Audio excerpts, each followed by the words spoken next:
Monsoon कितना प्यारा होता था ना। आए मौसम रंगीले सुहाने जिया नहीं माने। लेकिन अब ये है लाहौर, रावलपिंडी और गुजरावाला में अर्बन फ्लडिंग का खदशा है। मॉनसून के पहले स्पेल की तबाहकारियां, 3 दिन में 50 अफराद जान से हाथ धो बैठे। इसका जिम्मेदार आखिर कौन है? यार, हाउसिंग सोसाइटीज। ये मामला है अर्बन फ्लडिंग का।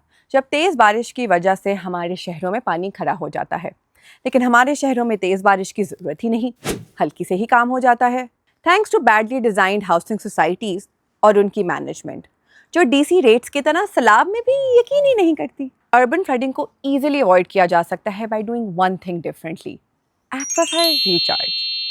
ये सुनने में तो शायद काफ़ी टेक्निकल लगता है, पर इट जस्ट मीन्स कि सोसाइटीज़ में ज़्यादा पार्क्स होने की ज़रूरत है, अच्छे पार्क्स।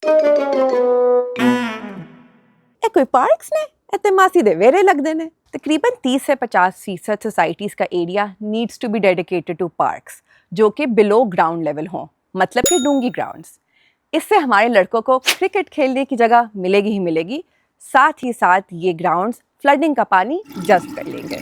लेकिन अगर इन पार्क्स के बजाय हम कंस्ट्रक्शन और सड़कें बना लेंगे तो यही पानी जज़्ब होने के बजाय जमा होता रहेगा, और इसी तरह टिप टिप बरसा पानी नीचे आके सैलाब बन जाता है।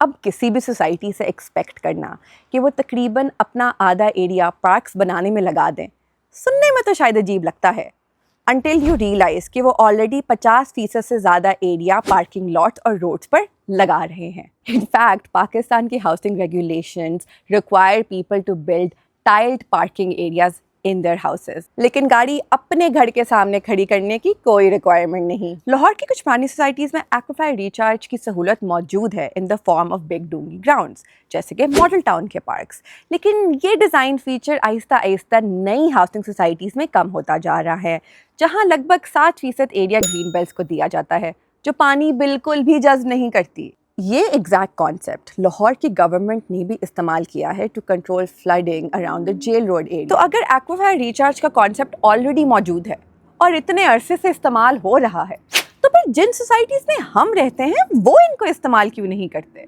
क्योंकि हमारी हाउसिंग सोसाइटीज़ के लिए ज़्यादा प्रॉफिटेबल है अगर वो पार्क्स के बजाय प्लॉट्स बनाएं और वो प्लॉट्स हमें बेचें।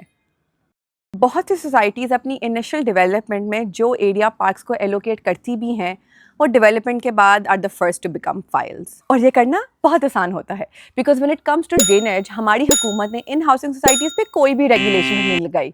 इनफैक्ट कुछ हाउसिंग सोसाइटीज़ तो हमारे दरियाओं के ड्रेनेज चैनल्स पे बनी हैं, जिसका नतीजा पूरे मुल्क ने बहुत अफसोस से देखा है। Dungi grounds, drainage channels, aquifer recharge सिर्फ फैंसी कॉन्सेप्ट्स नहीं है, हमारे घर कायम रखने के लिए और हमारी जानें महफूज रखने के लिए ये अहम है, specially with worsening climate change. Parks के अलावा फ्लडिंग को प्रिवेंट करने के लिए और भी कुछ सिंपल चीज़ें हैं जो हम कर सकते हैं, जैसे कि सीमेंटेड पार्किंग लॉट्स के बजाय ग्रेवल के पार्किंग लॉट्स, घरों में टाइल्स के बजाय घास का ज़्यादा इस्तेमाल, रेन वाटर हार्वेस्टिंग और स्टोरेज। क्लाइमेट चेंज की वजह से सैलाब ज़्यादा से ज़्यादा बदतर होते जाएंगे हर साल। तो अगर आप पहले अपनी सोसाइटी के डिज़ाइन और ड्रेनेज में इंटरेस्टेड नहीं थे, अब हों, क्योंकि गलत जगह पे घर लेना आपकी फैमिली के लिए जानलेवा हो सकता है।